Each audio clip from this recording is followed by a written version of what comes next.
Hello, this presentation is to provide an overview and some helpful tips for faculty interested in applying for the Research, Scholarship, and Creative Activity Award for the next academic year.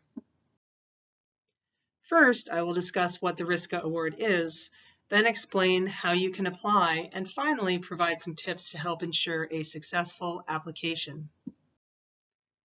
What is the RSCA Award? The abbreviation RSCA stands for Research, Scholarship, and Creative Activity. It is an award that is funded by the Chancellor's Office. As stated in the original description of the award, the purpose of the RSCA is to help ensure faculty remain engaged in their disciplines, pursue new ways to enrich student learning, and contribute to the knowledge that will strengthen California socially, culturally, and economically. Funding and types of projects.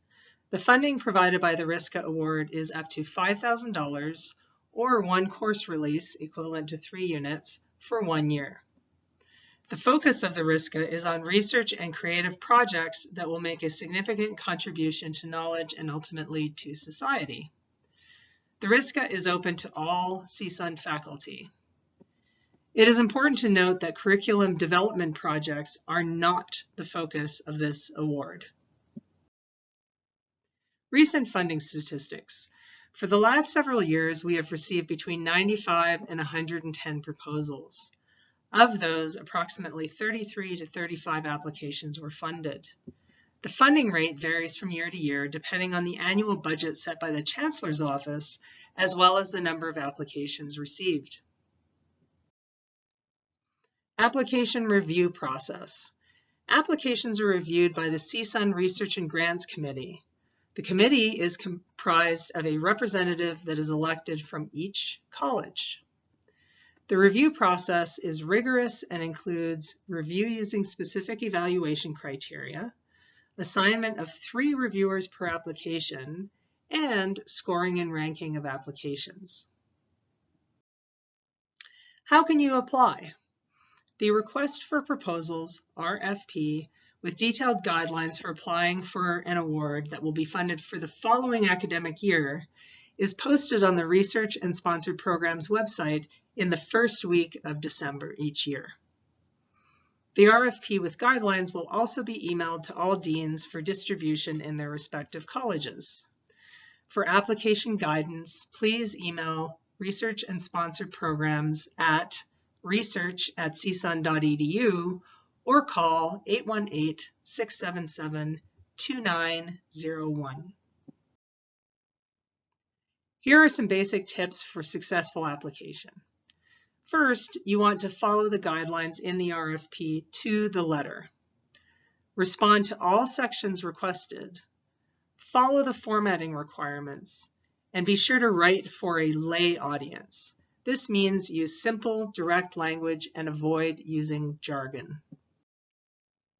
The following is a list of the proposal evaluation criteria and their weighting in the review process.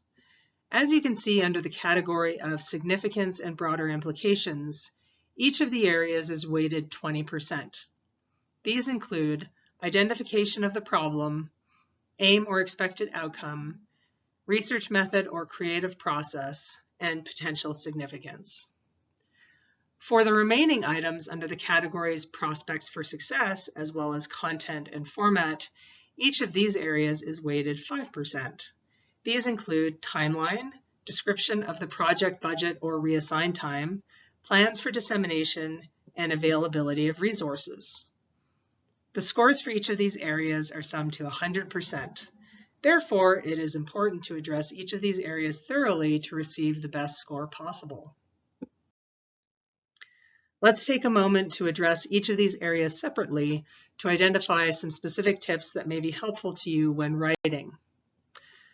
For identification of the problem, worth 20%, remember to present your ideas clearly. Include references to demonstrate relevance to the field and the broader context of the topic discussed. For aim or expected outcome, worth 20%, define each of these items. Remember to make these realistic for the time frame of the proposal, which is 12 months. For research method or creative process, worth 20%, be sure to include sufficient detail. Remember to use language that can be understood by individuals both inside and outside of the field. Avoid jargon. Read and follow the instructions provided in the RFA with respect to what details must be included.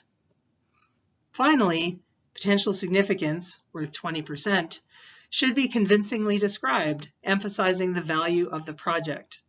Be sure to make note of educational impacts on students or the nature of student involvement, if relevant, as well as how the project will advance the university, college, and/or department mission. In terms of prospects for success, some important things to remember are as follows. For timeline, worth 5%. Many applicants forget to include a timeline. This is a relatively simple part of the proposal and should include specific dates, phases, or stages of the project, the key activities that will occur during those stages, and who will be involved. The timeline should also be realistic for the scope of the project. Budget or reassigned time, worth 5%. Clearly articulate the request for funds or reassigned time and relate these to the scope of work presented. It needs to be clear how the budget and timeline are aligned. The project is a maximum of 12 months. In terms of content and format, for the plans for dissemination section, worth 5%, indicate your plans for publications, presentations, exhibitions, and/or performances with names of specific journals, conferences, or venues that align with the timeline provided. For availability of resources, also worth 5%, indicate the types of resources that you already have access to that are needed to carry out the project, as well as those to which you do not have access. The application deadline is February each year. To check this year's deadline or for more information about RSCA, please visit the Research and Sponsored Programs link provided here. Thank you for your time and attention. Best of luck on your proposal submissions.